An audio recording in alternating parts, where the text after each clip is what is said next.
Doctor on Call comes to you compliments Antillean Life Insurance, Hills and Valley Pharmacy, and the Spice Isle Imaging Center.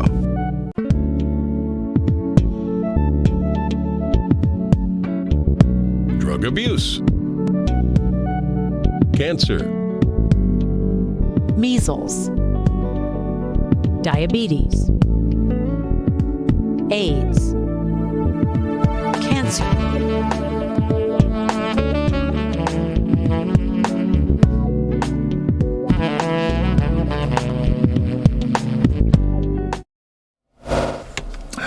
Good evening once again, everyone. Welcome to Doctor on Call. It's indeed a pleasure to be back with you. Of course, every Tuesday evening at this time, we bring you our Doctor on Call program where we share with you information very pertinent to your health and well-being. Yes, indeed. There are conditions that we put a lot of emphasis on. In fact, for the past month, we've been looking at diabetes. It was Diabetes Awareness Month. Well, still in the month of November. And so we think it's very important to keep the awareness out there, because more and more we are hearing about these chronic conditions, and there seems to be no letting up. We're not paying enough attention to ourselves, and so we become victim to some of these conditions that are preventable, and of course some of them that are treatable. So this evening we will be doing some general discussions. Of course, with me as always, Dr. Sonia Nixon. Doc, good evening and welcome. Good evening. How is everyone? It's great to be here. Well, we never leave, do we? That's it. That is it. We always certainly here. Not in spirit. It's really great to be back, though. After a month of discussing diabetes, I hope our audience learned a lot. I hope they have more questions. Yes. Because there are always more questions the more answers you get. Oh, definitely. So, and I hope people are thinking, and I hope people are using their phones. Go to Google, go to National Institute of Health, NIH, go to Mayo Clinic. The Mayo Clinic, go to WebMD. Quite a few of them. The CDC, yes, go to FAO, yes, go to WHO. Yes. Go to Public Health England. There are just a lot of places where you can get information that is valuable and that credible information. Credible information. And information that is very up to date. Yes. And based on evidence, based on research. That's it. So, Doc, this evening we're going to do some general discussion, but I want to start with one that is in the news now, and it's also in the schools. Never mind, school is getting ready to go on Christmas vacation, but it's there, the hand, foot, and mouth disease. I've been hearing about it a little while. I mean, it's been around, but in recent times I've been hearing a little bit about it. And in fact, only this afternoon I was talking to a teacher, and she said to me that there were a couple of cases in their school with the children, coming down with it. So let's in which parish? St. Andrew. So let's talk a little bit about it, the hand, foot, and mouth disease, or what it is, what are the symptoms, what causes it, and of course, how do we diagnose and treat HFMD? So most childhood diseases are spread by contact, close proximity to each other, and specifically from I want to say the hand, foot, and mouth disease is called by the Coxsackie virus, COCKSIA. SIE. Yeah. Right? The Coxsackie virus. Coxsackie virus, right. No, it's very common, eh? It's just that we just happen to have a lot, we just happen to see it. Happens every so often, but I think we have our own epidemic within the country of Coxsackie virus because of hand, foot, and mouth, because so many children are affected. So it's spread by droplets. So you go up to somebody and they're talking, or by, getting from the person's mucous membranes, where mucous membranes being like the eye, the nose, and the mouth. That's where it tends to be. And it causes little blisters, this little red light. Sometimes blisters, sometimes just red areas, might itch a little, might hurt a little. It's kind of self-limiting, 5 to 7 days the child should be fine, but the mouth sores tend to be a little unpleasant because they cause pain and discomfort, and a child afraid to eat and swallow and all the rest of it, and might be drooling because they have pain in their mouth. And it happens in school-age children mostly. It doesn't mean that the rest of us can't get it, but it happens especially. They're the most vulnerable to getting hand, foot, and mouth. And it really is very easily transmitted, passed on from one person to the other. So you'd see one child in a classroom, and you say, the boy sitting next to you, does he have it? And he says, yeah. I see he had a bump on his hand. So they come out little bumps, little things. Some of them have water, some don't.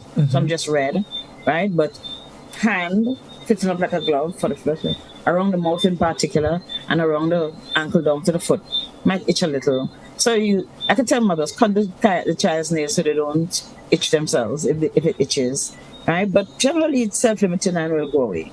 If a child has it, keep a child at home because you don't want him to give everybody else. And you really want the classroom to really instate its normal activity again. So your child gives it and gives it to the other. I'm not so sure whether you get immunity. Maybe not. But you don't want all the children in the class to be sick, because one's going to be sick today and then for a month it takes us time. Yes. Can incorporate again. So, Yeah. So what are some of the symptoms? So a child comes to school and what do you look for? He's not feeling well, Yeah, so the child might have what looks like I'm getting a cold. They have a little fever, they're tired, they have sore throat. The throat is quite red. You may not see any what we call exudates, heavy, like white stuff on the, but it's red. It's it's uncomfortable, and the child may also have be very irritable and really just general malaise, and especially loss of appetite. But then who eats if their mouth hurts?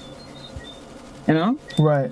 Fever might occur. So kind of like the child is getting the cold or getting the flu or something. Those are the things. Right. You said also there are a couple, the child can be fussy. What about things like loss of appetite and things like that? Yeah, we said loss of appetite, but again, sometimes just because your mouth hurts. But if you have a fever, you do lose the appetite. If you have common cold-like symptoms, you do lose appetite. But often, especially the young children, I've seen sores with the young children in the mouth. The younger ones, they have the sores inside of the mouth, so it's really difficult along the gums, along the tongue, and it's kind of hard for them to eat anyway. All right. And guess what? We would know when they're getting better. Your child would start eating once he starts feeling better, once those sores are healing. Or give them cold drinks. You always think our children need to have hot tea, not necessarily. They might just be able to tolerate cold stuff. Just give them the cold stuff until they start feeling better. All right. And that will also keep the fever down. How serious can foot and mouth get in terms of? Not very serious. It's mostly self-limiting. So I don't know of any big complications. Not really. You might get a severe sore throat, but not really thing that can bring on death. It's just the discomfort and the widespread, the inconvenience more than anything, Not just, if you have two children and one gets sick and by the time one side get better, and of course if you have two children in the house, they probably play with each other anyway. So the possibility of getting them to stay away from each other is really very small, so, What about adults? You mentioned, yes, we can, but are we able to handle it better than children? Yeah, and childhood diseases don't take us so fast, okay? Okay. Don't get measles as quickly and those things. I don't know what about the immune system. I can't really tell you the intricacies of the child that makes them a little more prone to getting these diseases. But it's not that, we're not entirely immune, you probably still can get it. When you're most likely to give someone, within that first week, when there's fever and, you're sick and stuff, the child is most likely to infect another child. The person with it is more likely to give it to another child. Some people get better in a few days. Some people still have, the malaise and stuff. Like all viruses, the Coxsackie virus is what causes it. The Coxsackie virus is what causes it. And most viral illnesses of that nature are kind of self-limiting. In a week it should be gone. Right, and in about 3 to 6 days, the incubation period. By then, that first week, right? So, excuse me. So parents, teachers, basically understand what you should look for, or and the fact that they actually can get it. Teachers, especially of those little children, because it's mostly the smaller the child, the more the likelihood, and more likelihood for it to be kind of widespread. And teachers are very intimate with their little children when it comes to caring. They're up to their face. Are you okay? By the time you reach their face, you're almost in their mouth because you have to go so far to get to see what's going on. So just be very careful. Okay, wonderful. So folks, just a little bit on the hand, foot, and mouth disease. So much so that we've seen a number of cases, as Doc said, not extremely serious, but of course it can cause discomfort in our children. They can get cranky and fussy, and as my grandmother would say, I wanted to say something about fevers in children, especially the younger children. You have to be very cautious because children up to 4 are very at great risk of having seizures, having fits if their temperature goes up very high. So make sure you sponge them down. It's uncomfortable for a while, but the child feels better. Especially put in cold compresses and keep changing it. Water, a rag that's wet at the child's temple in particular, because you don't want their brain to get too hot because they can have seizures, right? But also you can give Tylenol or Panadol, or they say you can give ibuprofen, which is Advil, suspension to the child. Most pediatricians are really not going for the ibuprofen these days, but Panadol or Tylenol will work for the child according to the dose that are required. But we must ensure that we rehydrate the child, because if the child has fever, the body will lose a lot of fluids, a lot of this water, trying to cool the child's skin down. Therefore, the child becomes dehydrated. And that would make, if you don't rehydrate him appropriately. Luckily in Grenada, we have coconut water, right? So we can always give our children good old coconut water. Not all children like it, but it works magic. So we can use coconut water and make sure that our children are, we keep the temperature down and we keep their hydration in good state. Okay. Give them what they like to drink. Not too much sugar sweetened beverages, please. That's still a no-no.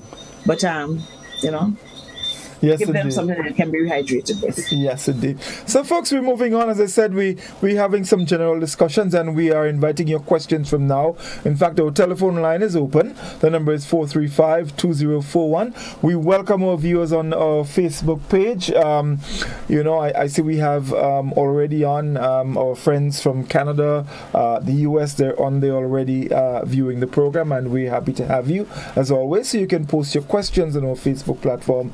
And of course, those on television, radio, 435-2041. That's the number you can call. And if you have any questions, contributions, we'll be more than happy to, share with you information that we have. So just to remind you before we move on, some of the symptoms you would see: fever, sore throat, feeling sick, painful blister-like lesion on the tongue, gums, and inside the cheeks. So there's another thing about our children that I'm being reminded here, that we have to keep them. When the children have fever, we want to wrap them up. Please take the child's clothes off. If it's a baby, you can keep him in his nappy. Keep him with very little clothing, because you really just want the body to cool down. Keep him in a safe place. Put them near to the fan. Make sure the room is cool. There's no need to wrap them up in a blanket and put on socks on their foot and head tie on their head. Right? Keep the child as cool as possible so that fever can break quickly. Right? The fever is an indication that our bodies are responding to the virus that is there, but that's a side effect. It's important. And please don't put ice water on the children. It's really crazy. It's really uncomfortable. Just ice water. them down with wood. Yes. Get a cool cloth and keep them. Yes. But yes. The truth is, putting the compresses at their temples makes a lot of difference, because they don't feel as irritable, because it keeps the brain cool.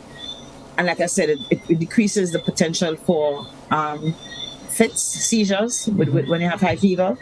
You don't want it to happen to children who have cold. Not all. It doesn't happen in all children, but you don't want to find out who it happens to. Okay, you don't want it to happen because children can actually have brain damage from high fevers and seizures at that kind of age. So, especially if they're very dehydrated, you can have damage to the brain tissue. Just so gullible. Okay. But you want to make sure you keep the child cool, and the less clothes, the better. Put on a slipper in his foot, and run up and down in his nappy. Okay, wonderful indeed. So, Doc, also as we're moving along, we noticed too that there is the cold going around, as we say, and it's a fairly bad one. I've seen people, who they've got it really bad. I mean, the cold has been around forever. Some people, they can have a really hard time with it, especially when it comes with the cough, and that you have this lingering cough that seems to not to want to go away at all. Let's talk a little bit about that, how we can, protect ourselves. We may not be able to completely protect it, but... So usually my entrance is that COVID is still around people. And there have been people who think they just have a cold, and really and truly they do have COVID. If you know you're prone to the cold, this is really flu season. This is change of seasons. And the change for us has been kind of drastic because all of a sudden we have had all this rain. It's rained every day for this month. Some places heavier than others. So it's damp, it's cold, viruses wake up, whatever it is. We are very close to each other. I still think it's valid when I'm wearing a mask, especially if you're prone to getting a cold. Certainly, if you have the cold, I would advise you to wear the mask when you watch in public. Because obviously, this cold, which is supposed to be the regular common cold, spreads rapidly. But it's shown some kind of upheaval, like people get very sick. They have what almost is like a bronchitis. You hear them coughing like, my grandma used to say, coughing like pan. This high-pitched cough, and it's very, or sometimes they have this rough, gravelly sounding cough, and that's unproductive. For the most part, it is productive. But the truth is, we've learned in the last 3 years how to protect ourselves from respiratory illnesses. We've seen the benefits of wearing a mask, not under your nose, covering all of the airway, your nose, especially, and of course your mouth. Cough it into your sleeves, or cough it into a napkin and get rid of it and washing your hands. Just practicing the good hygiene that we've always known. You got a cold? Lots of fluids. Panadol helps. You have a cold on your chest? You go to the pharmacy. Remember to tell the person, the pharmacist, whether you have hypertension or high blood pressure, or whether you have diabetes or sugar. Right? Remember to say, I need something for my cough. I have this cough, but I have pressure and I have sugar. I don't, or whatever it is. Or here are my other medications I'm taking. I would like something. Because the pharmacist will recommend something over the counter for you, but you have to ask for it. If you know what works for you with your medication already, just by all means get it. And of course, the bush medicine that we use, I don't know, what do you use in St. David? Don't tell me I know about honeysuckle. I know about if you ask me about in Tivoli, I could tell you. We have tell me about Tivoli some good bush doctor in Tivoli, Miss what all you use in Tivoli when you have a cold? Miss Kame and Mr. Elmo. We used to use things like Man Better Man. You know his Man Better Man? I know the musical. No, we had Man Better Man, we Sugar Dish, things like that. We use all those things. Some people used to drink bitter fence. I don't know. You know what's a bitter fence? Bitter fence. It's a fence that you used to grow. Yeah, it's very bitter, but it was grown, and a lot of people used it to spread their clothes, because when you trim it, it grows very nice, and you trim it, you wash, you spread your clothes, and it's very, very, very lovely. Dry no time. Yeah, and people use it along their boundary lines and stuff like that. But it's really nice. So I know people. No, but there are some homemade remedies, some traditional remedies that actually work. But we still say be careful, because remember we were talking about it last time. Remember the story of Old Maid and the trauma to your kidney, although it brings on your blood sugar, yes, your liver. So just be very careful. Don't overdo it. Yeah. There are some things that really work. Lemongrass. I remember lemongrass yes, and lemongrass. honeysuckle being boiled together. Big time. People boil big time. Big time. Somebody said some of big time yesterday. So there are things that work. But you can also get things from the pharmacy. The choice is yours. Just make sure that you take care of yourself. Drink a lot of fluids. Take your vitamin C. Take your zinc. And I would suggest, if you really feel very ill, or just get a COVID test done. Because it'd be a shame that we passed around again. Okay? Because it will be there masking itself as a flu. I just had a friend actually who had the flu, thought it was just a seasonal flu. And we're talking on the phone, and I said to him, boy, why are you coughing like that? You have pneumonia. He said, Sonia, I don't. I said, boy, he ended up in hospital. He actually had COVID with pneumonia and ended up in hospital quite ill. Okay? So get a COVID test. It's not a sin to have COVID. It's a sin to give it to everybody else. And we have ways, and we would hate that we lose family at this time of the year because of COVID, because we know how to prevent it by being vaccinated, and of course by taking the proper hygiene methods. Wash your hands, cover your mouth when you cough. People in your house coughing, you wear your mask. That's okay. There's nothing wrong. You're taking the bus and you're concerned, wear your mask.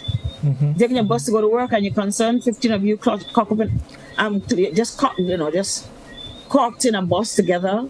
And those windows are the tiny windows. I don't know where they come from, but people seem to like them. But there's very little exchange of air with the outside, and we're all breathing in out what each other breathes. And some people just cough and open their mouth so that everybody can see that they're coughing and what they had for breakfast. The truth is that we have to seriously. People just no. Of course it's true. So we have a responsibility to ourselves and to everyone to make sure that this doesn't perpetuate into Christmas. The nights have been cold. It's really been kind of damp because even if it rains, it gets cold, but the humidity is high. So there's a lot of dampness that predisposes to us to those viruses being a little more present in our setting. So, of course, your nutrition is very important. I know the season's coming up. It already started for a lot of people. The drunk and disorderly. Still, you have to make sure that you keep yourself, healthy, eat properly. And for the older people who are vulnerable to the viruses and stuff, there's still, and flu. This is flu season. Influenza vaccine is available free in the health centers to seniors, and the pneumococcal, the one that gives you pneumonia. Vaccine is so the influenza vaccine and the pneumonia vaccine are present for people who are vulnerable, the older people with chronic diseases like asthma and so asthma. Hypertension, diabetes, heart failure, sickle cell, etc. Diseases that would make you respond worse. Lupus and all the other chronic diseases, chronic rheumatoid arthritis and all of that. The flu vaccine is available, so usually available from October. So you can go take your vaccine and be a little better. Yes. Or be well. Yes, indeed. And the earlier you recognize you have symptoms, it's better for you to take action. Some people don't watch a cold, just really consume them for a week. Watching what? Go to the doctor. Can't afford it. The health centers out there. Just go to the doctor. Because we want to be well soon. You mentioned if you have the cold, if you have that bad cold, go to the doctor and get some sick leave so you don't spread it to everyone in the office or in the workplace. And Doc, you mentioned we are in the flu season, change of seasons, and so in addition to that, we've been getting a lot of rain. During periods like this, where you have a lot of rains and you have water accumulating in areas, they make excellent breeding grounds for mosquitoes. In Grenada, we're not supposed to have no water accumulating because everywhere in Grenada have hill. So if we put proper drainage in our place, water should run off. But failing that, we have water collecting, and water will collect in the middle of your callaloo leaf, and that's all you need. One drop of water in the middle of a leaf. People have the things like what we call the wild pine, and that species, the bromeliads and stuff, water accumulates in there. A mosquito needs one drop of water persistently to hatch her eggs and to get them getting out there and biting us. There is dengue still available, still present. Dengue doesn't go away. You mightn't see as much because we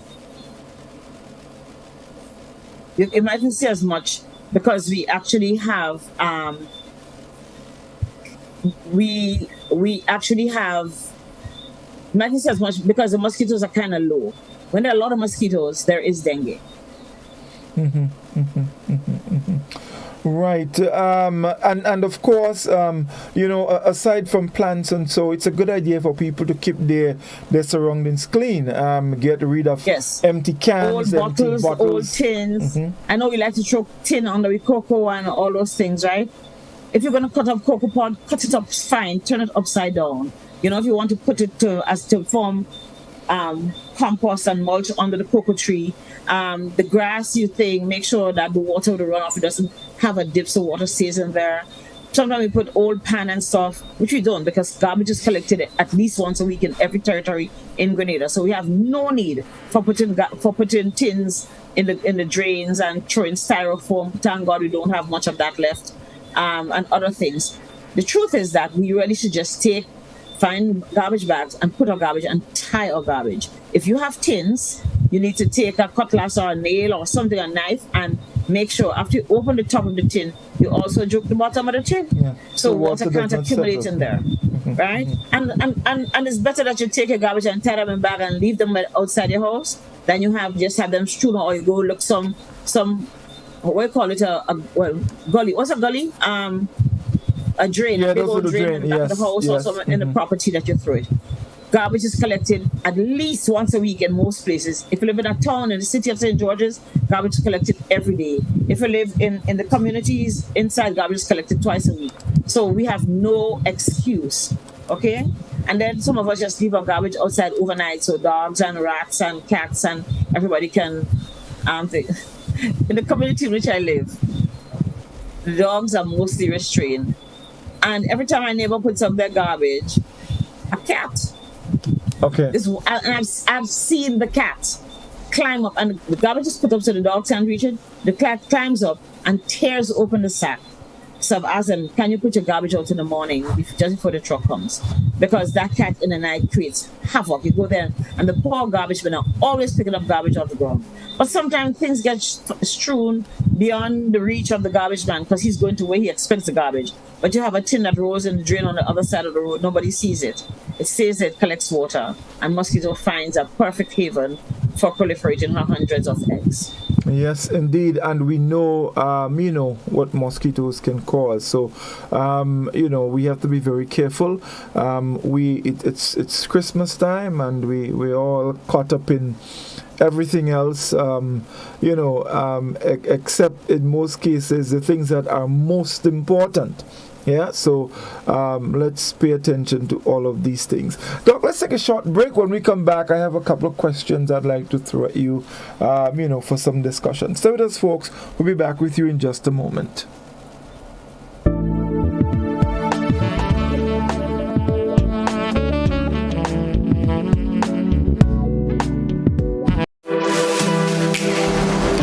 Here is a little known fact. There is only one place in Grenada that you can get an MRI scan done. That place is Spicile Imaging Center. Yes, Grenada, that's the truth. Other centers could offer you other scans, but Spicile Imaging provides an authentic MRI scan. Here's another little known fact. Spicile Imaging has 3 centers. We operate at Grenville, the Carnage, and at the Ocean House, Grandlands.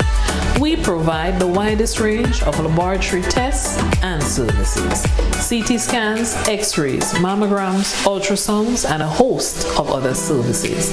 We are fully staffed by a team of family doctors and specialists.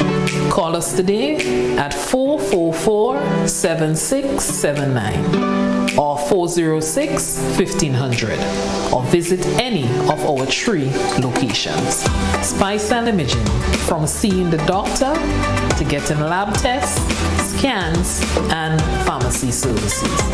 We are here to take care of you.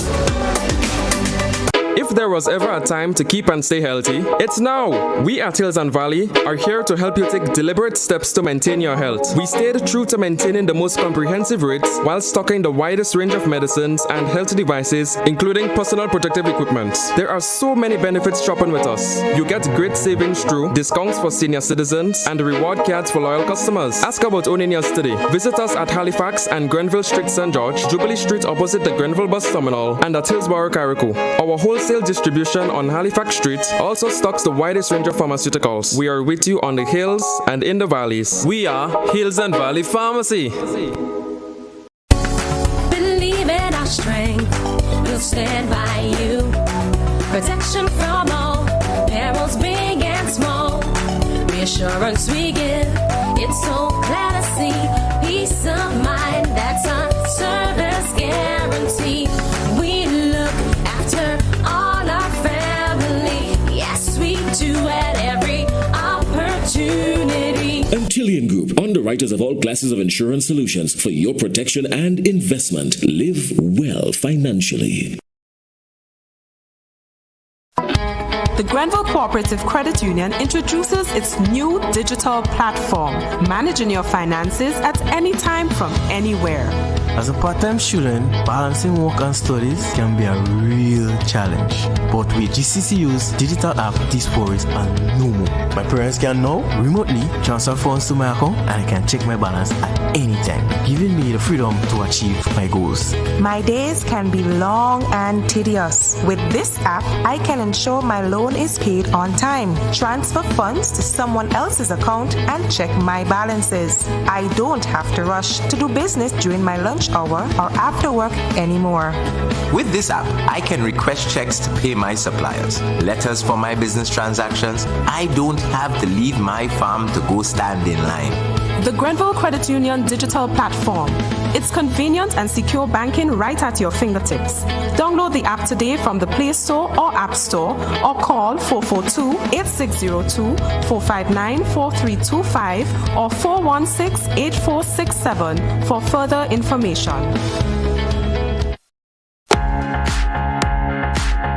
Whether you're shopping for hardware, building materials, and appliances, Hubbard's Building Supplies at Grandans is the place to shop. With improved facilities, increased parking, wider variety of products, and a trendy and spacious layout, catering for all your shopping needs. Why wait? Visit Hubbard's Building Supplies today. Now open Mondays to Fridays, 8 a.m. to 5 p.m. and Saturdays, 8 a.m. to 1 p.m.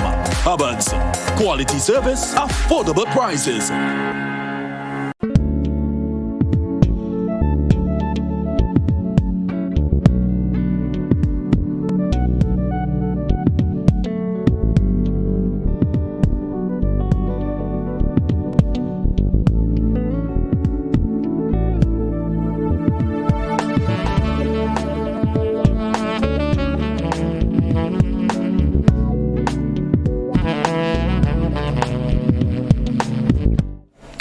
Welcome back, everyone. It's Dr. and Call, and tonight we're having some general discussion, so you can give us a call. Our telephone number is 435-2041. If you have any questions you would like to ask Dr. Nixon, you can do so. The number again, 435-2041. Just remember, when you're calling, turn the volume of your device down, whether it's your radio or your television. Listen to us on your telephone, and of course you can ask your questions, and we'll be more than happy to accommodate you. All right, so give us a call if you have a question that you would like to ask. So Doc, I want to go and I want to speak about one of the most common things or discomforts that probably everybody in the world has at some point or the other. Headaches. Headaches are very common. Almost everybody have a headache at some point. I am sure every day in the world somebody has a headache. We know that there are a lot of different types of headaches.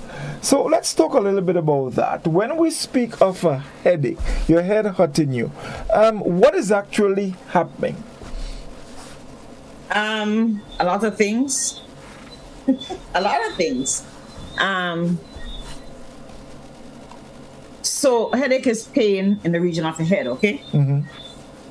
But your head is not just one ball. It has nerves, it has your brain, it has the lining of the brain, it has the bones, it has your eyes, your ears, and it has your teeth, your tonsils, your sinuses. So a lot of organs in there that at one stage or other may become affected. So, when someone has a headache, you ask them, okay, where's the pain? That's the first thing I want to know where it is. They say, my head hurts me. If I tell them my head hurts me, what would you think? I mean, you would think I guess that top there, the cranium area. No, but if you tell me I head hurts me, ask you to show me where with one finger. Okay. It might be a whole head, right? But sometimes it's localized. If you had a dental pain, right, you might have pain up in your jaw, or you might have pain in the front of your head because you're having a sinus headache, or you might have a pain because you're having a tension headache, or you might have pain in the back of your neck because your pressure is high. And let me put a caveat right here. You don't always have pain when you have headache. When you have a headache, when your pressure is high, high blood pressure. But I'm saying sometimes you do feel the tension in the back of your head. You might have a throbbing pain on one side in the temporal area of your temple to be exact, because you have migraines, and that is usually with other things. You might have sinus headaches. You might have stress. So there are a lot of things that cause headaches. Mechanism, sometimes you can have headache because the brain is a little swollen or the brain is a little dehydrated, and the nerves get activated. So there are a million different reasons why we have headache. Actually, that last one you mentioned was new to me. The dehydration? And the brain. Yeah, if it dry everywhere dry, and I think your brain on its own, it might be the last one to get dehydrated, but it does. So you see children who have fever hitting their head because they have headaches. You're aware of your head, because I'm sure you don't even realize you have a big old head on your shoulder currently, and your head big, like mine. But you don't really feel it because there are other things. Sinus headaches occur because sinuses, you don't catch sinuses, you're born with sinuses. You're born with sinuses because the bones in your head are very heavy. Okay, the skull, that's that ball that has your brain inside. It's very hard, heavy bones for protection of the brain, which is very tender. And you know what brain look like, right? We've seen brain is soft. It's very gel. It's almost like a gel with a lot of nerves in there. So the brain protects that. It's in a capsule, right? And that is the first level of protection. And then the capsule is there's a little fluid so it can move. So it's not a dry thing. If you lose if you don't have enough fluid on board, if your body loses its fluid, there's always a possibility that it gets a little crinkly, the pressure in there changes and you feel funny. In the case of the sinuses, however, God is smart, right? In his infinite smartness, right? He put little spaces like how you remember we said, how you have a tire full of air and it floats.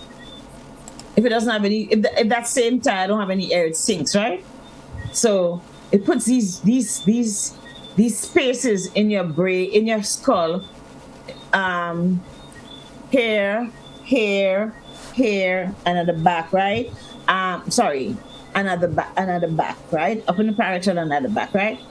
And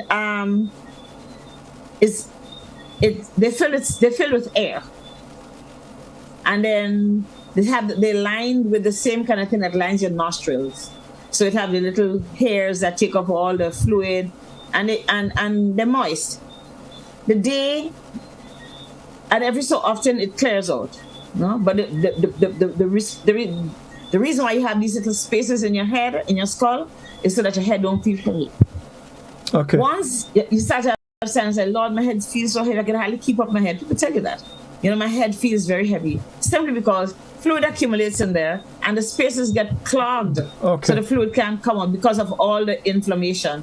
Just like when you have a cold and the nose gets stuffy, your sinus does get that kind of inflammation and swelling and stuffy. And so the secretions that will normally drain out in the little spaces in the sinuses, they're trapped. Yeah. That cause you to have a headache. So, it's like this intense pressure.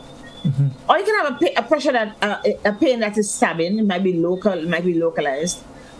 You can have a pain that is just gnawing, it's just there, like somebody pushing. Or you can have, like I said, pulsating pain. So you want to know what the pain is like. What's the headache like? So, and think of the amount of permutations. How wanted you can have gnawing pain on your left side with blinky vision. You can have gnawing pain, or you can have intense pain, like in children. If a child vomits, we're in trouble. If a child has a headache and can't move his head, can't move his eye because the pain gets worse, you're really in trouble. That child might have encephalitis. So,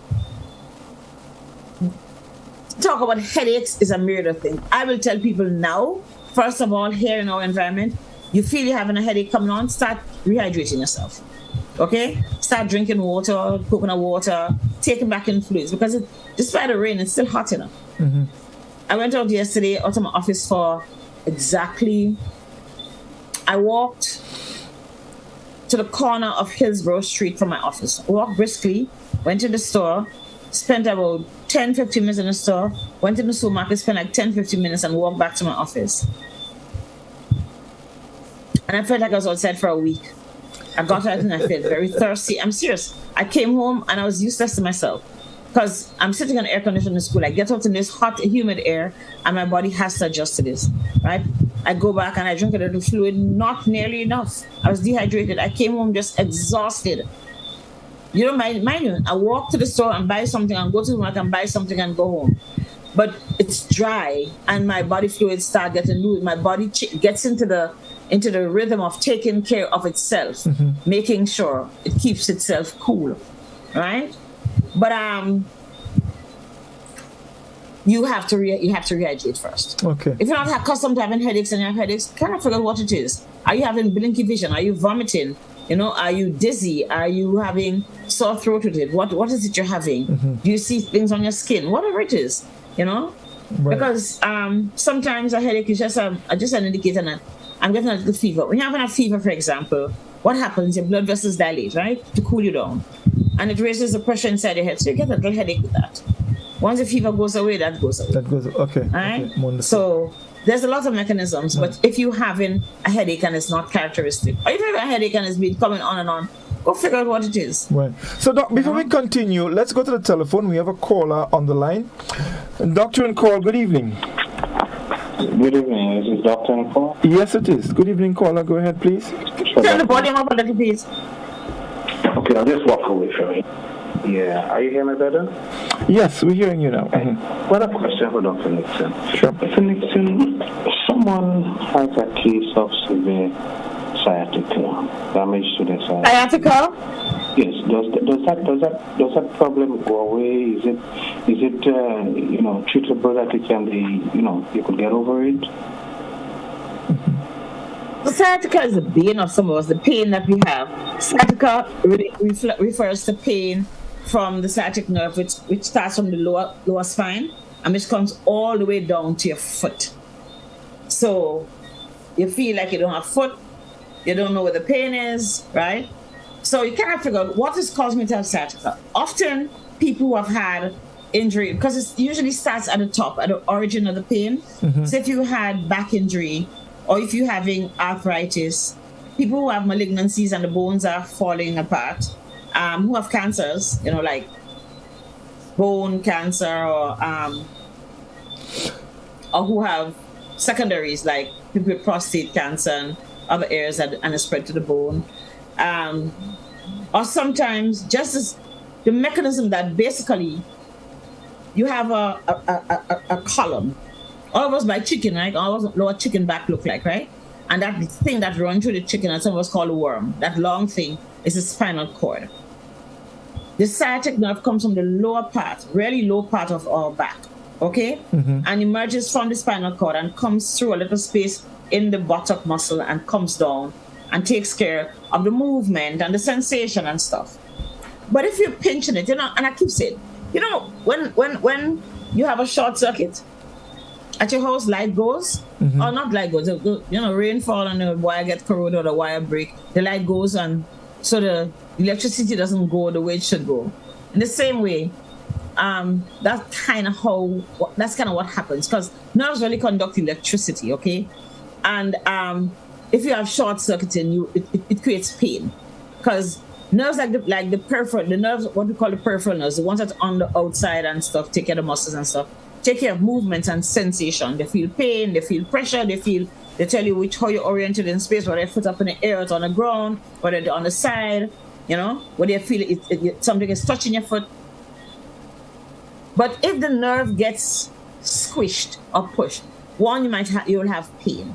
Two, you'll have you may not have any sensation. Depends on intent. Okay. In the case of sciatica, you tend to have persistent whatever that external irritation is on that nerve, and because it covers such a large area, you're very aware. If it just has to do with muscle spasms or something muscular that you can fix, like by exercise, by swimming, you might get rid of it.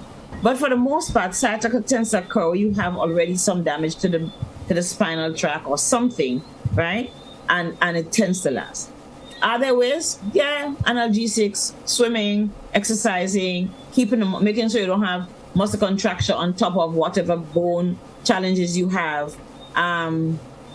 But for the most part, sciatica tends to be a long-lasting thing. Okay. You may have sciatica after an accident, and once you fix everything, it's gone. Okay. But for the most part, sciatica tends to be a little more persistent than other forms of neuropathic pain. Okay. Can it result in paralysis, Doc? Well, the paralysis can come if your sciatic nerve is severed. Okay. So if it's severed, then you can become... But mostly, paralysis comes from severance of the spine, of the spinal column, so that all the nerves there lose their contact with the brain, so movement and sensation is lost.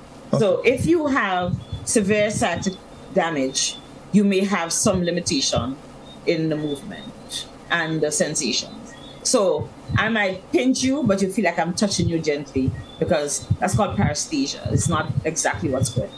Okay, wonderful. So the number 435-2041, folks. If you have any questions, we'll be more than happy to, try and provide answers for you. So, Doc, I want to go back to the headache a bit. And two of the common ones we hear a lot about is the tension headache and the migraine headache. Let's talk a little bit about that and probably put some... Let's talk about migraine first. Okay? Right, So migraine is a vascular headache, meaning it has to do with blood vessels. Okay. So the blood vessels that are affected are the ones up here that take care of the nutrition and the oxygenation and stuff of the head, right? When you have a migraine, you have a kind of exaggerated response to whatever triggers off your migraine. People who have migraines will tell you something they eat: orange juice, chocolate, eggs, cheese. Yes. So for some people, alcohol. Some people stress, right? So you're doing exams and your migraine comes on. Whatever it is, right? Causes rapid stricture, rapid closing down of the blood vessels. So people with migraine, you cannot know when it's going to come on because you get an aura. Mm-hmm. Some people know, like, oh my God, my headache is going to come on. I'm beginning to see blinkies, and that's when you when you have the constricture, right? You don't have pain yet, but you might have bad vision. Okay, you start to realize you can't see, or you see flashing lights or something, or you have sensation in different parts of your body because of this constriction. Okay. Mm-hmm. Closing down of the blood vessels. And then the blood vessels do that. Open up.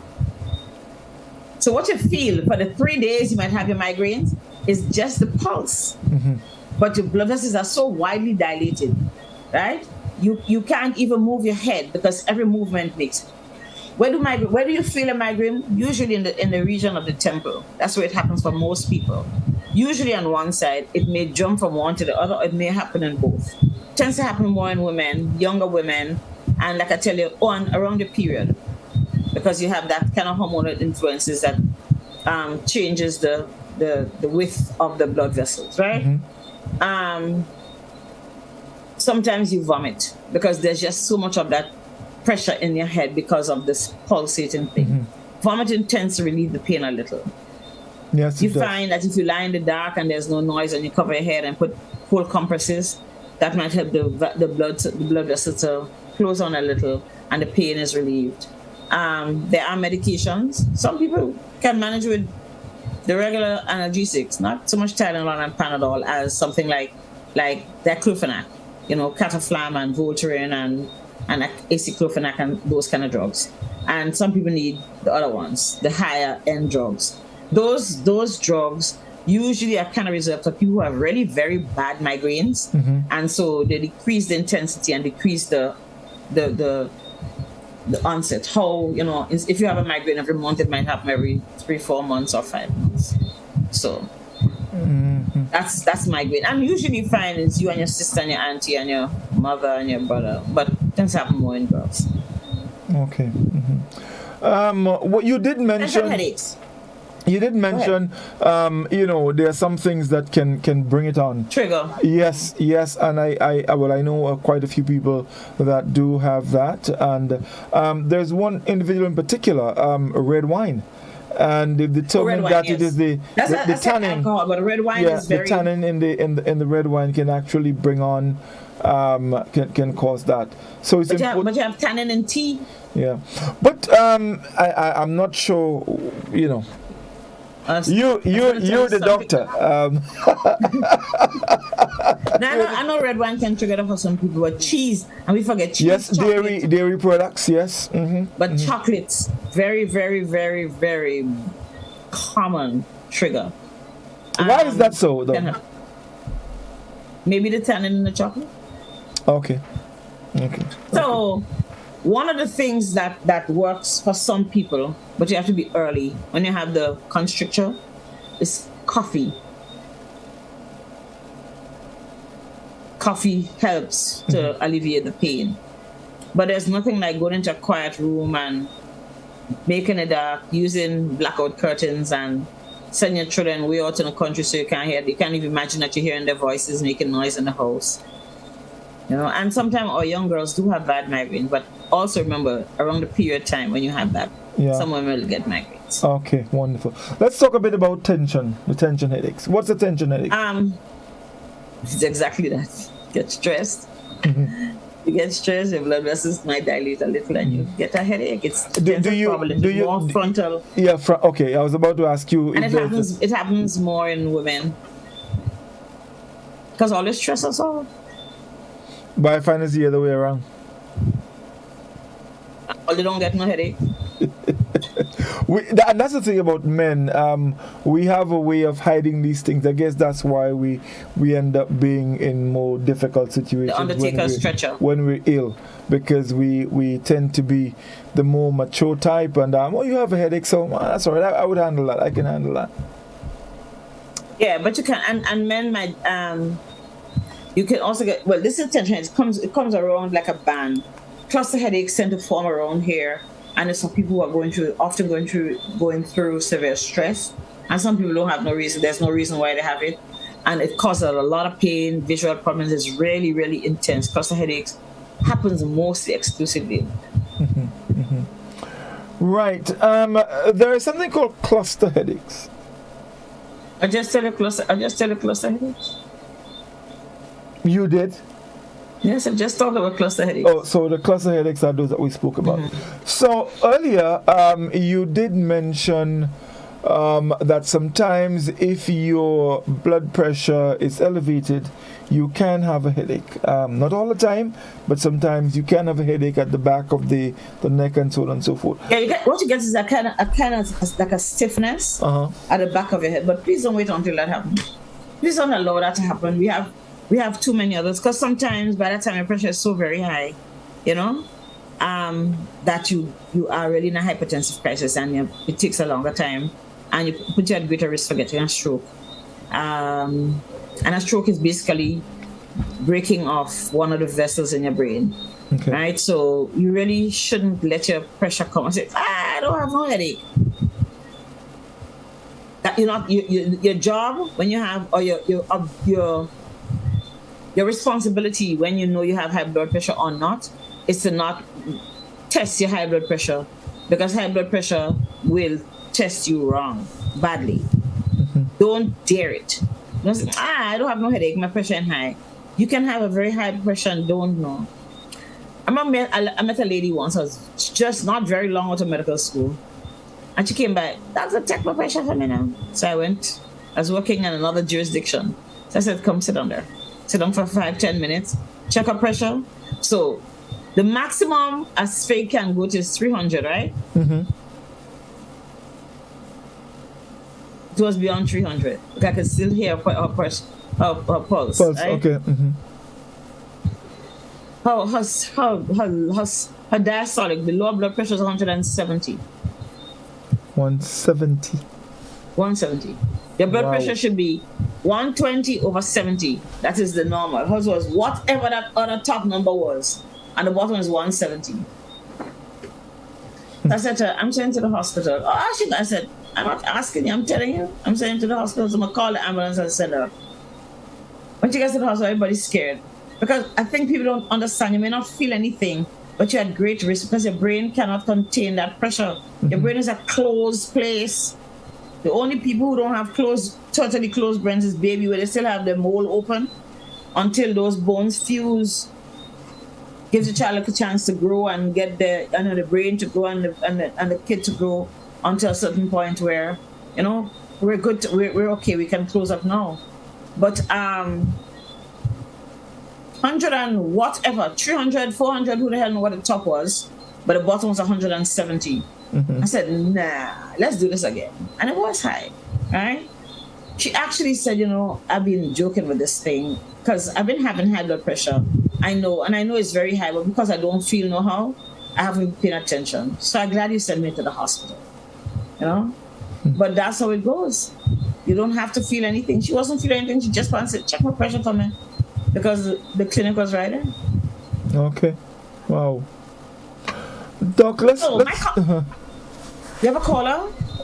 Yes, we have a caller online. Let's go to the telephone. Doctor and call, good evening. Hello. Good evening. It's Augustine. Greetings. Good evening. Dr. Nixon. Listen, Doctor. I heard you outline a range of things likely 9 o'clock already. Likely triggers for headaches. Yes, sir. But one thing I think you missed, Doctor, because I suffer seriously from polluted air. And I agree with you, I did. Environmental toxins. And you know what it is? Sometimes you don't even know what's in the air, which is what I say about environmental toxins every day. We don't have the scope, we don't have the capacity for evaluating what's present. And I was on the seafront on the weekend and sitting on the waterfront, very pleasant view, except that the smell of the petrol, the marine, petrol, whatever they use, and I was having a headache. And I was telling my girlfriend that we were talking, and she was saying, "Oh, she likes shopping at Payless." I said, "I don't shop at Payless. You get in there and you smell all of the fumes from the synthetic fabrics materials that they use for shoemaking." So I agree with you because I would get a headache. I guess you get some blood vessels constricted. It's just really bad. And you're very correct. Until we take it as a serious responsibility to ensure that our population is not exposed to environmental toxins, you're going to have people who are going to have strange symptoms because you can identify your headache. The other things that people have and they don't know what they should identify it to.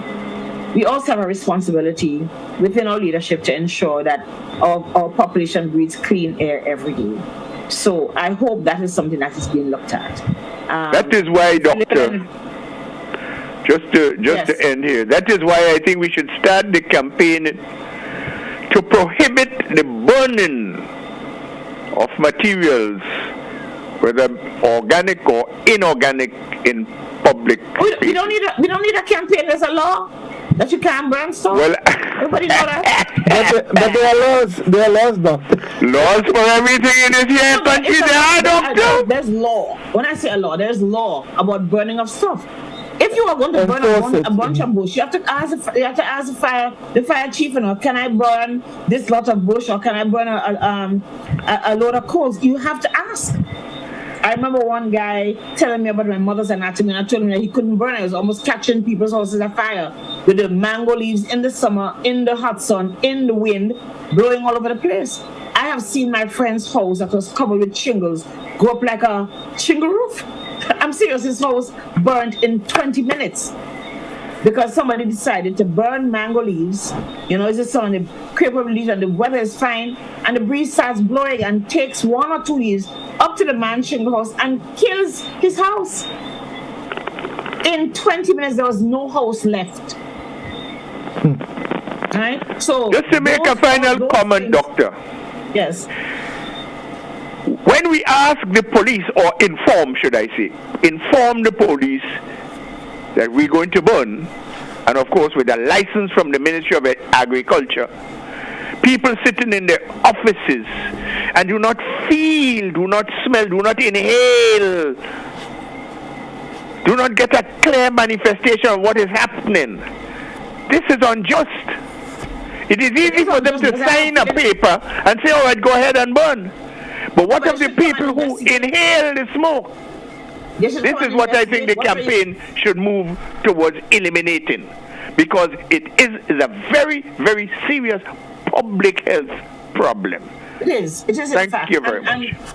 And the truth is that, maybe we can bring this up here, with the burning of whatever we burn, whatever toxins we create. I tell you, everything that you can see, if it's burning and if you can see it as a result of burning, it has what we call particle dust, and these particles are of different sizes and actually get into your lungs, right? Once you can see it, you shouldn't inhale it. Mm-hmm. Fresh air is clean, inodorous, and does not have anything in it. Good air. If you can see the air, it's not supposed to be breathing because you have dust in there. And who knows what else is attached to those particles of dust, as all the hydrocarbons, those very highly toxic substances, and we don't know what they do to us yet. Okay, let's get back to the telephone, doc. Doctor and call. Good evening. Hello. Hello, yes, Godfrey. Yes, good evening, caller. Go ahead, please. Yes, I'm calling for the program. Sure, go ahead. Yeah. Mm-hmm. No, I want to make a comment on the burning because I used to work with agriculture. Mm-hmm. No, whenever you have to issue the permission for somebody to burn, there's a number of things you have to take into consideration as an officer. You have to look at the area, the close proximity of houses, and you have to find out if there are people who is, farming close by on the day. You have to consider covering and burning gradually, small pieces at a time. There are a number of factors I know we used to have to consider, and there is not any material we are allowed to burn. There are some very difficult things like briar, which very difficult to farm between. I don't know if you know that stuff. It's a kind of pickery stuff. Yes, I know it. Mm-hmm. And in some cases, somebody wants to burn bamboo and thing in the woods, and it does not have to be in a really rainy, dry season, because it could send a lot of smoke and fire to other places. So there is I go to many people and refuse to give them the permission to burn because of the criteria that you're supposed to use for burning. But there are people who takes on their own and burn without even asking permission, and that's where the problem comes. Okay. Thank you, caller. Thank you very much indeed. So therefore, the fire services need to educate again and again and again. We have to remind people, right, that burning is wrong. Guess what? A lot of things we want to burn, there are other ways to dispose of them.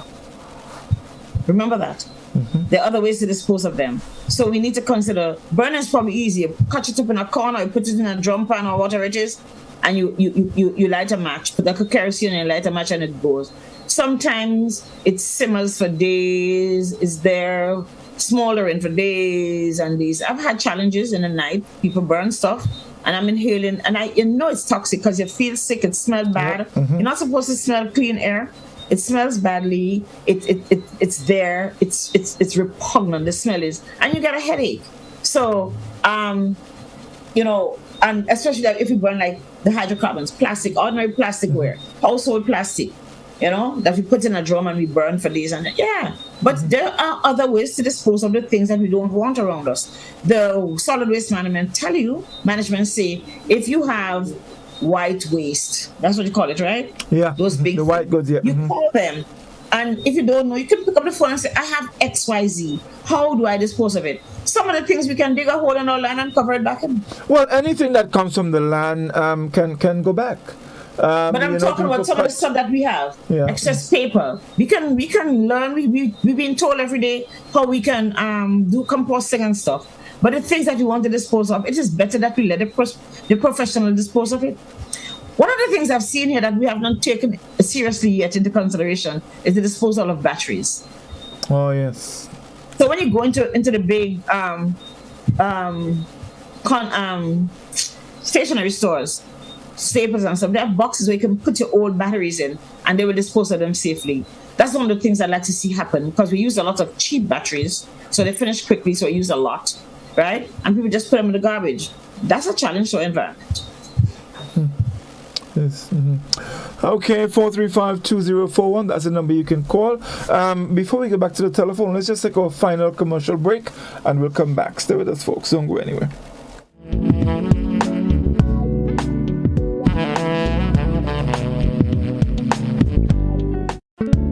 Gittins Healthcare Pharmacies have catered for all the early shoppers. So, start your Christmas shopping now and avoid the rush. Visit Gittins Healthcare Pharmacies for your gift sets, toys for the children, hair care and body care products, along with your prescription and over-the-counter medication. Shop early and avoid the Christmas rush at Gittins Healthcare Pharmacies, Central Depredin Street, Guab, the corner of Victoria and Jubilee Street, Grenville, and Wall Street, Grandans.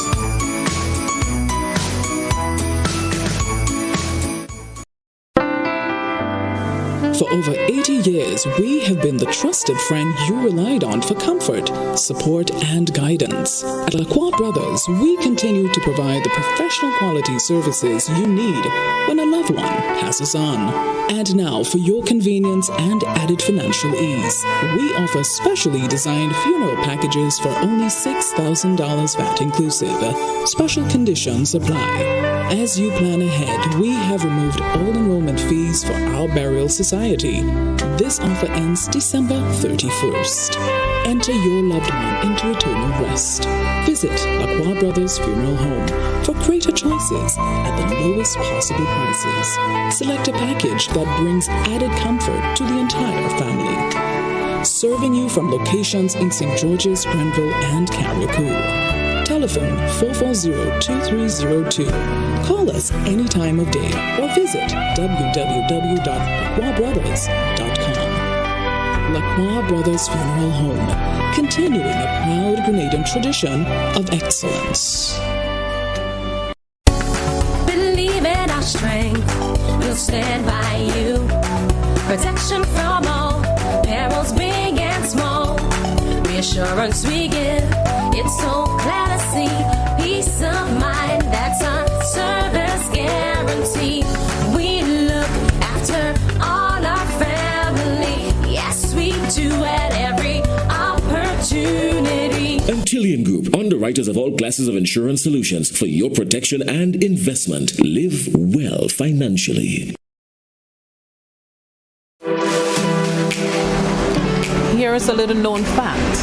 There is only one place in Grenada that you can get an MRI scan done. That place is Spicile Imaging Center. Yes, Grenada, that's the truth. Other centers could offer you other scans, but Spicile Imaging provides an authentic MRI scan. Here's another little known fact. Spicile Imaging has 3 centers. We operate at Grenville, the Carnage, and at the Ocean House, Grandans. We provide the widest range of laboratory tests and services. CT scans, x-rays, mammograms, ultrasounds, and a host of other services. We are fully staffed by a team of family doctors and specialists. Call us today at 444-7679 or 406-1500 or visit any of our 3 locations. Spy Cell Imaging, from seeing the doctor to getting lab tests, scans, and pharmacy services. We are here to take care of you. Shop and win at Real Value this Christmas. Anyone spending $50 or more can win $5,000, $2,500, and $1,500 in cash and shopping vouchers. Simply place your receipt with your name, address, and phone number in the barrel provided. Promotion starts November 21st and runs until December 23rd with the grand draw of the morning of December 24th. Plus, anytime you use your Real Value Shoppers card, you can win day passes to Royalton, hamper baskets, wine, and more. Promotion runs from November 21st till December 30th. Shop at Real Value this Christmas. If there was ever a time to keep and stay healthy, it's now. We at Hills and Valley are here to help you take deliberate steps to maintain your health. We stayed true to maintaining the most comprehensive rates while stocking the widest range of medicines and health devices, including personal protective equipment. There are so many benefits shopping with us. You get great savings through discounts for senior citizens and reward cards for loyal customers. Ask about owning yours today. Visit us at Halifax and Grenville Street, St. George, Jubilee Street opposite the Grenville Bus Terminal, and at Hillsborough, Carrico. Our wholesale distribution on Halifax Street also stocks the widest range of pharmaceuticals. We are with you on the hills and in the valleys. We are Hills and Valley Pharmacy.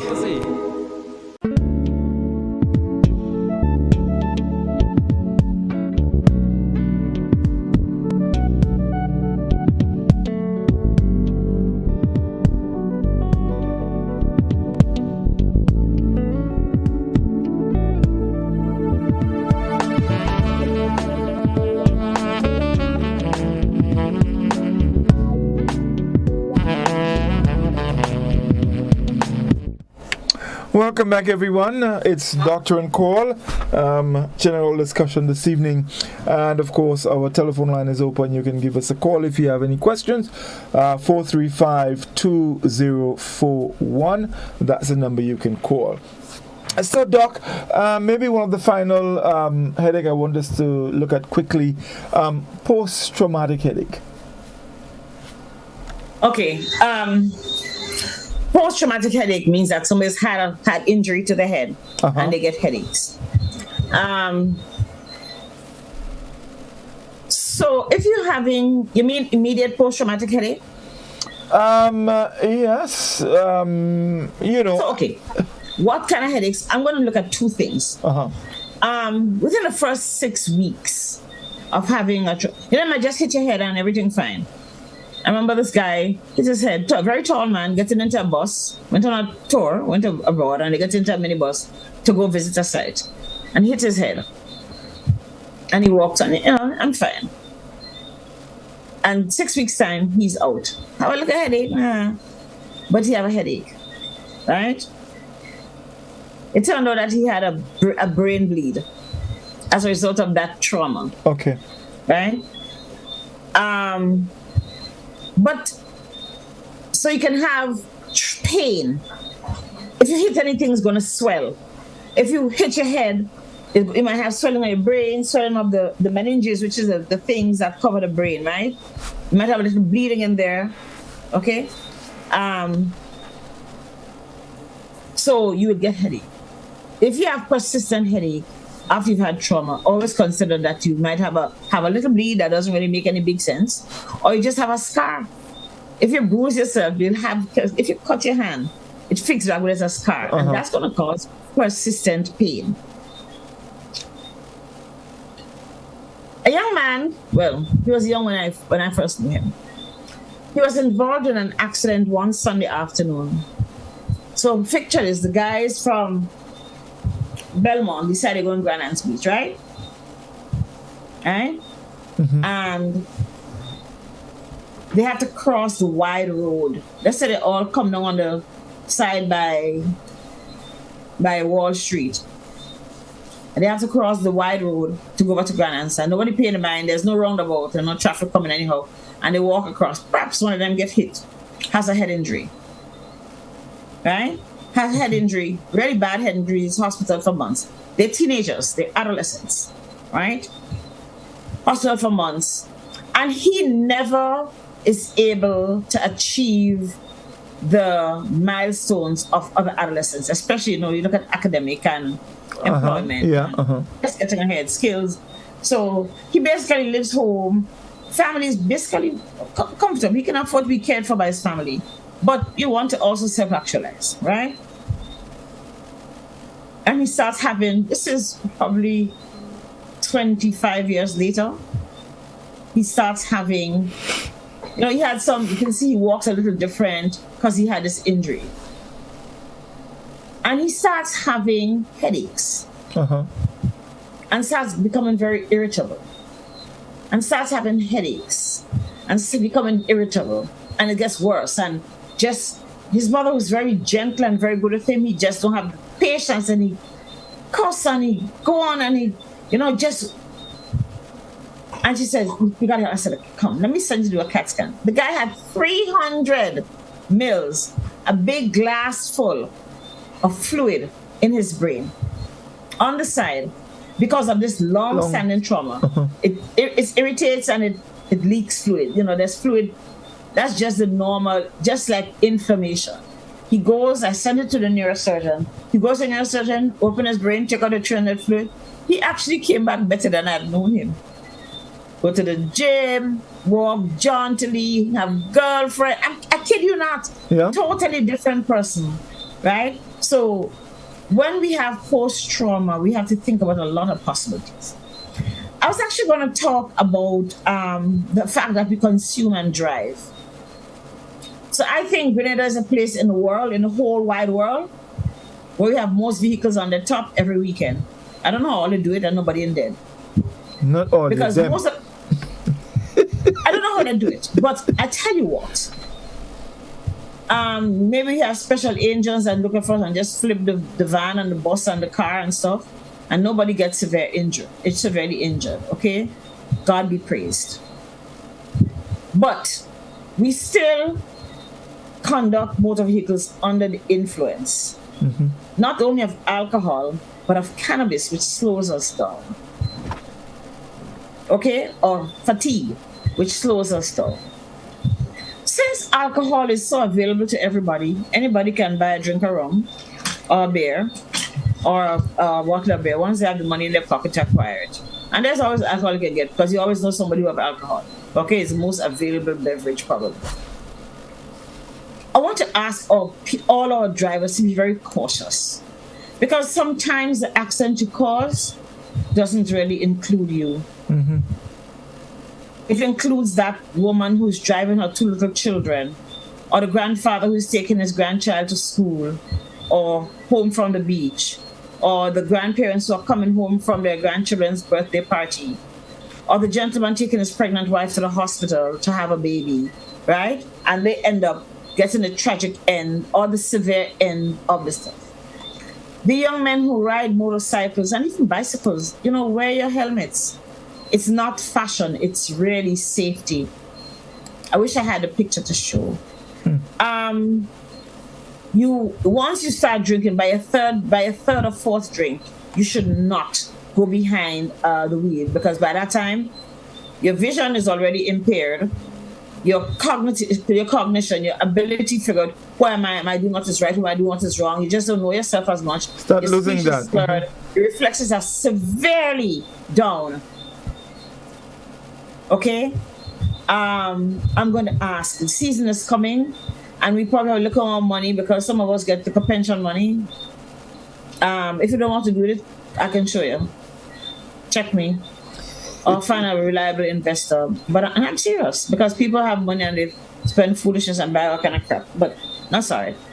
I want our young people to think about coming out. We've been through 3 very difficult years. Those 3 years of COVID have been very hard on all of us. I didn't realize how much COVID had affected me until about 2 months ago.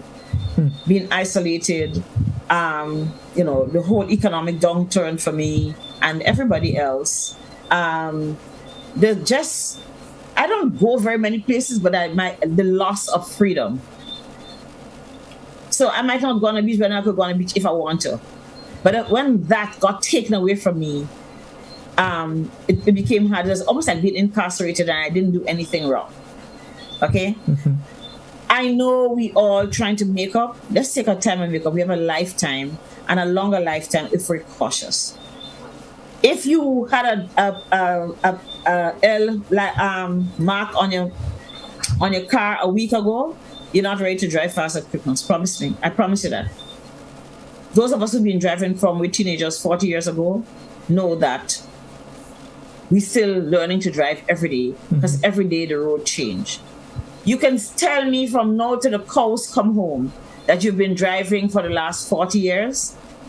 It is never, ever the same route. When you're leaving home, you plan where you're going to drive so you don't have to sudden change. Mm-hmm. You must have a plan.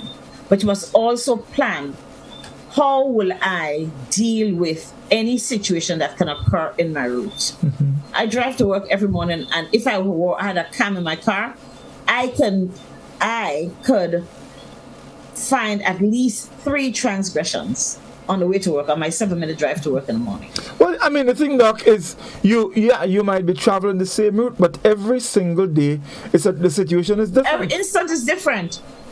If I drove there at 5:15, it's different if I drive there at 5:13. The same route.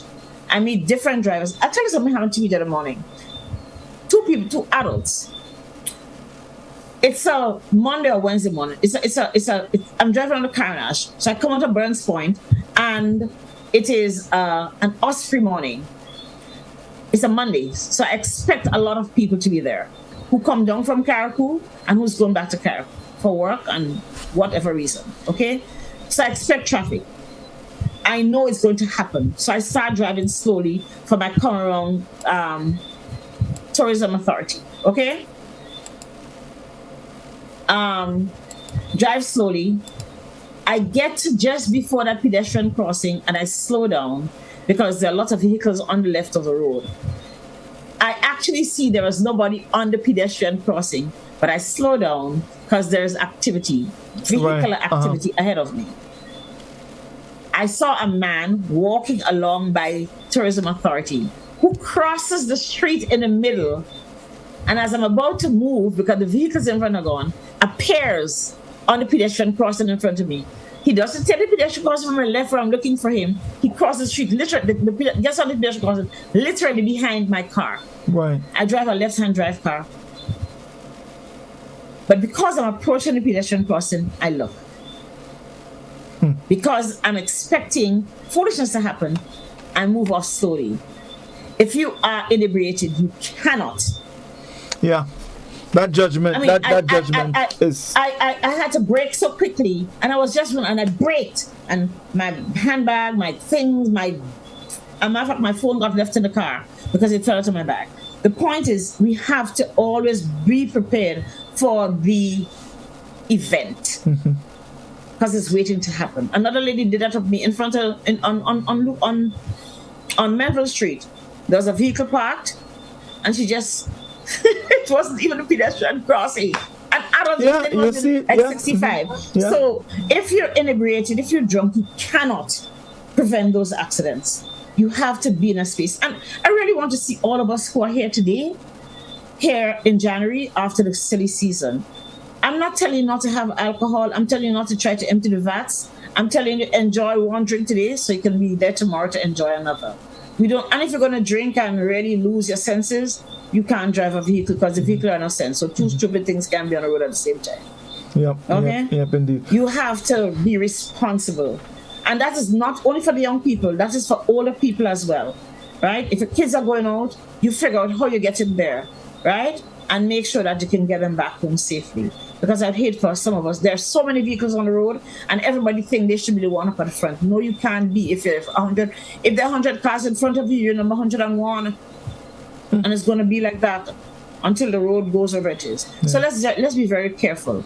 If you're not a competent driver, do not get on the road.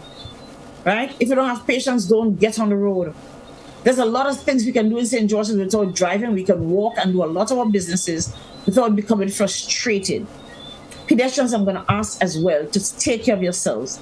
You can't walk with your back to vehicles and walk in the middle of the road, which is what we do. People who walk under the tunnel in twos and threes, like that is on the sidewalk and walking and don't understand.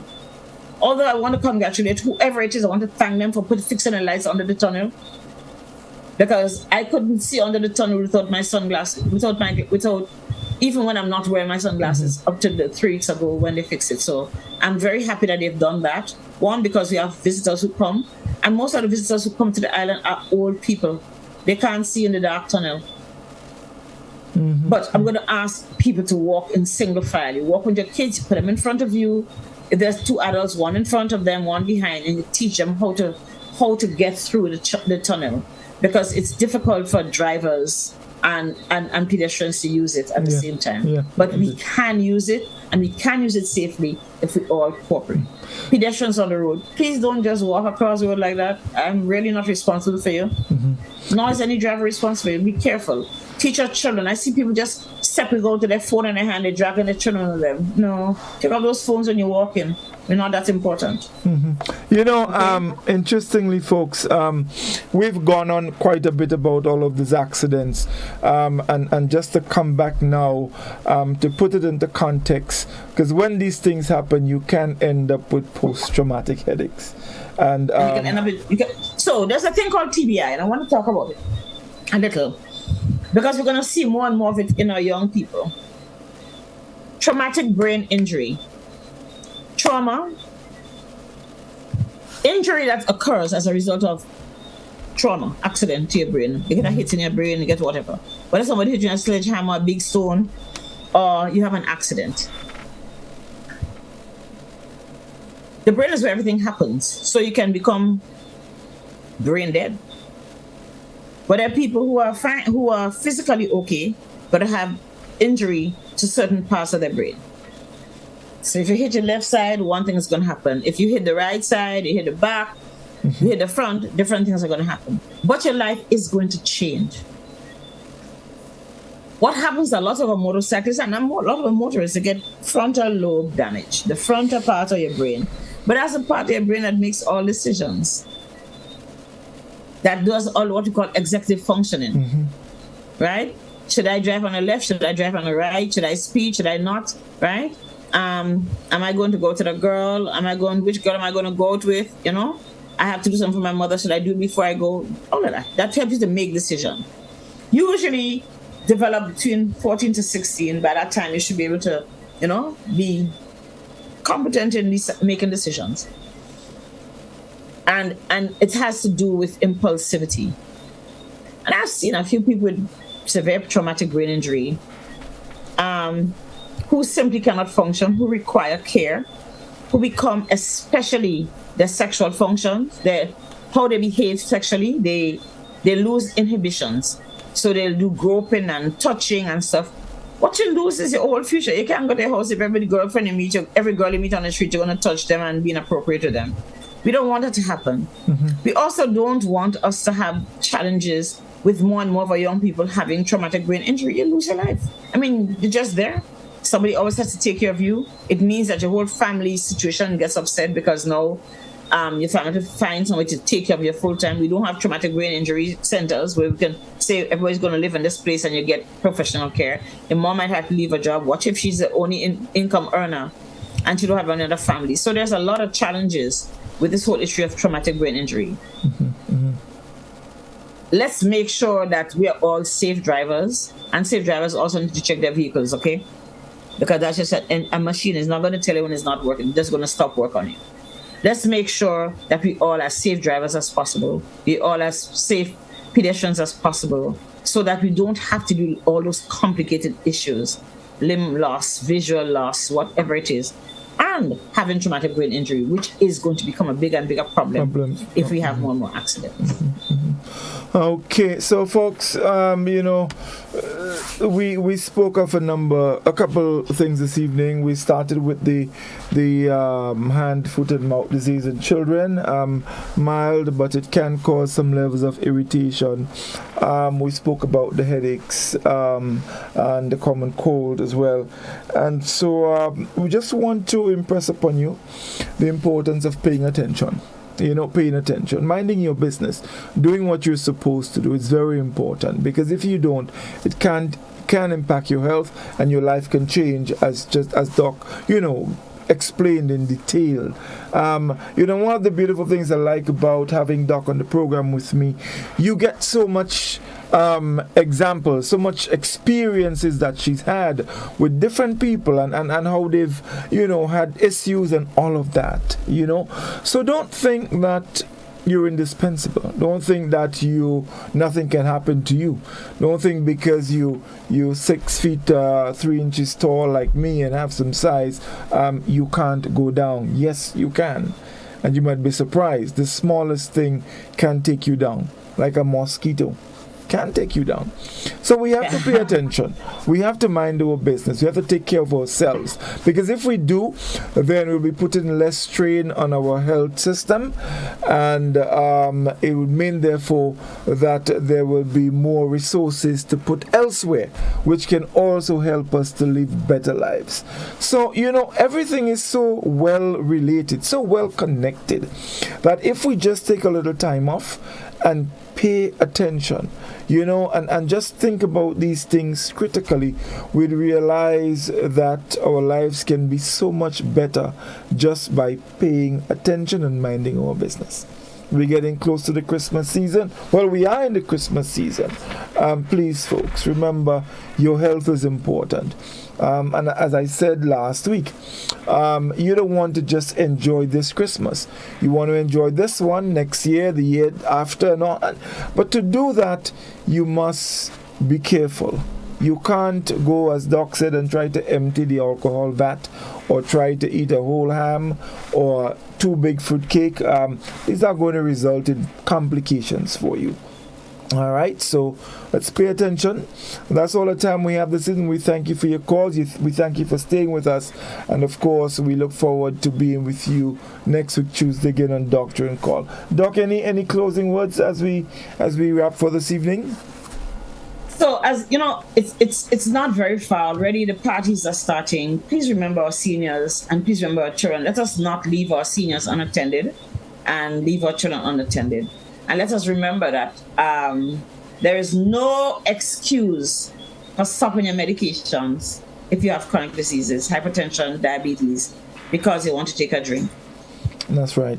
If you're taking more than a drink, if you need to take more than a drink, you have to reconsider whether you're going to take that first drink. You can have one drink and suck that one drink for the whole night.